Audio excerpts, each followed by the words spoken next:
दोस्तों, ये आप कह सकते हैं बिहार में एक ईगो वाला प्रश्न आदमी ले लेता है। और ईगो किससे? अपने बच्चे से ही आदमी ईगो पाल लेता है। ऐसा मैं इसलिए बोल रहा हूँ क्योंकि जो अभ्यर्थी प्रदर्शन कर रहे हैं वो सरकार के या सिस्टम के सामने तो बच्चे ही हैं, बेरोजगार ही हैं और एक नोटिस नहीं दे रहे हैं, लेकिन अभी स्टेटमेंट कुछ दे रहे हैं कि हमने तो नॉर्मलाइजेशन की बात ही नहीं की है, नॉर्मलाइजेशन होगा ही नहीं। तो जब ये कह रहे हैं कि नॉर्मलाइजेशन नहीं होगा तो फिर नोटिस देने में क्या दिक्कत है? तो नहीं, ये तो हमारा ईगो के खिलाफ है। हम कैसे दे देंगे आपके कहने के अनुसार? मतलब हम अगर मांग रहे हैं और वो दे देंगे तो वो ईगो का कन्फ्लिक्ट हो रहा है।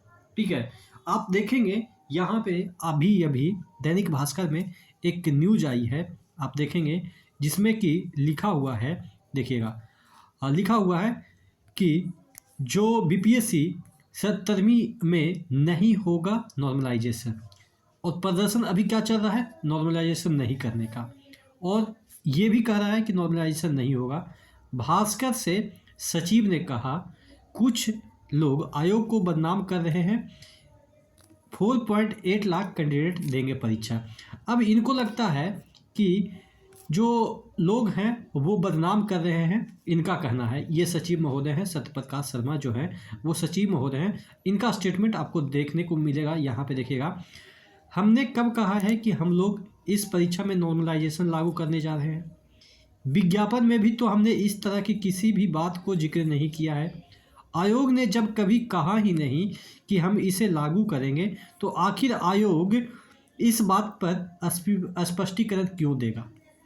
भाई, आयोग किसके लिए बना है? आप इतना बता दीजिए, आयोग किसके लिए बना है? बच्चों के लिए ही बना है ना। बच्चों का एग्ज़ाम लेने के लिए बना है, अभ्यर्थी का एग्ज़ाम लेने के लिए बना है। और ये स्टेटमेंट किस माइंडसेट से आदमी दे सकता है भाई कि 4 लाख बच्चे परेशान हैं कि हमको ये बता दीजिए रिटर्न में कि लेंगे कि नहीं लेंगे। हमारी मांगे हैं कि नहीं, मतलब कि नॉर्मलाइजेशन करना है। तो जब इतना सा मांग है, इसको जब ये एक्सेप्ट कर रहे हैं कि नॉर्मलाइजेशन नहीं होगा, तो मौखिक क्यों, रिटर्न क्यों नहीं? और फिर इनका देखिए कितना मोटे, एकदम से टाइट लहजा आप कह सकते हैं कि लागू करेंगे। तो आयोग ने जब कभी कहा नहीं कि हम इसे लागू करेंगे, तो आखिर आयोग इस बात पे अपना स्पष्टीकरण क्यों देगा? भाई, स्पष्टीकरण कौन मांग रहा है? जनता मांग रहा है ना। तो क्या जनता को सिस्टम से, सरकार से स्पष्टीकरण पूछने का आदेश नहीं है? ये क्या नॉर्थ कोरिया हो रहा है कि हम राजा हैं तो हम क्यों तुम्हें बताएं कि हमको क्या करना है नहीं करना है? भाई, ये इंडिया है। यहाँ पे जनता को जब इलेक्शन आता है ना, तो भगवान वही मांगने लगते हैं, जनता जनार्दन, जनता भगवान। और अब ये करें कि हम जनता को क्यों बताएं, हम स्पष्टीकरण क्यों दें?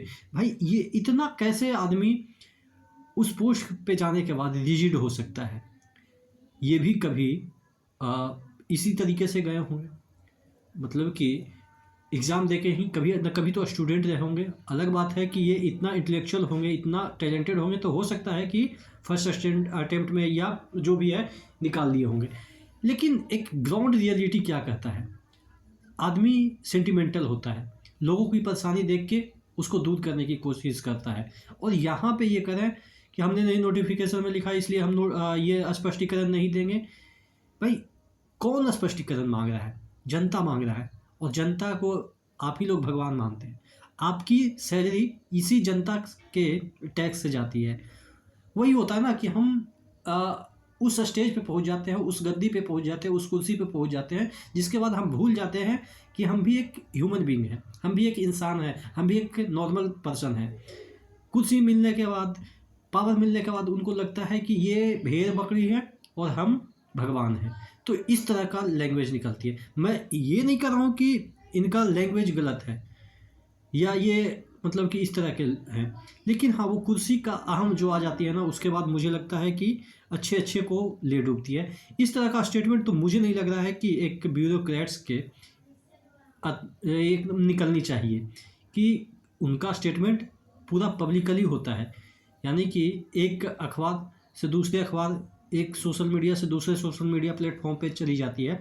तो कम से कम इतना तो करना चाहिए कि जब ये कह रहे हैं, एक्सेप्ट कर रहे हैं, तो फिर इतना एक रिटर्न ऑर्डर निकालने में क्या जाता है।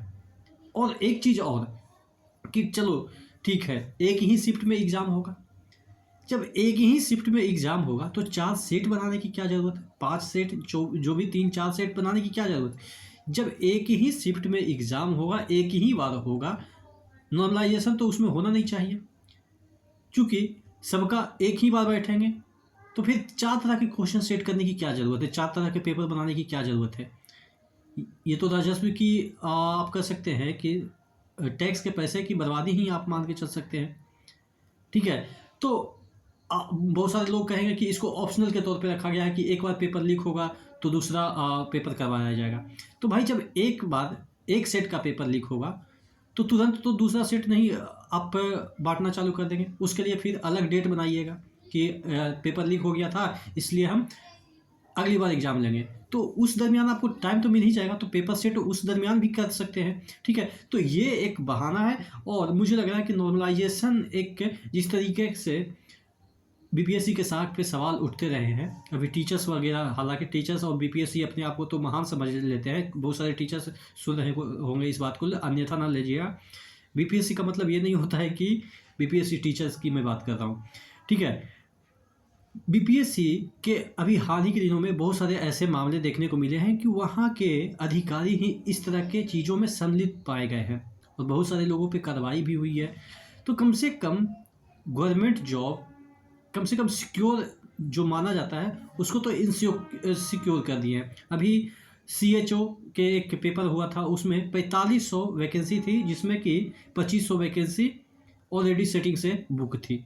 तो किस हद तक चीज़ें होती है आयोग में आप भी समझते हैं। और इसी को पारदर्शिता बनाए रखने के लिए बच्चे कुछ डिमांड कर देते हैं तो ये कहते हैं कि हम इनके जवाब देने के लिए थोड़े बने हैं। यही कहने का मतलब ये है। स्पष्टीकरण का मतलब क्या है कि हम तुमको क्यों जवाब दें। भाई ऐसे चलता है क्या? ये प्रजातंत्र है, ये राजतंत्र नहीं है कि हमारा बेटा ही राजा बनेगा। ठीक है, आज जो बच्चा लाठी खाया है रोड पे, हो सकता है कि वो कल का डीएम एसडीएम बनेगा, प्रमोशन होकर तो डीएम भी बन सकता है ना।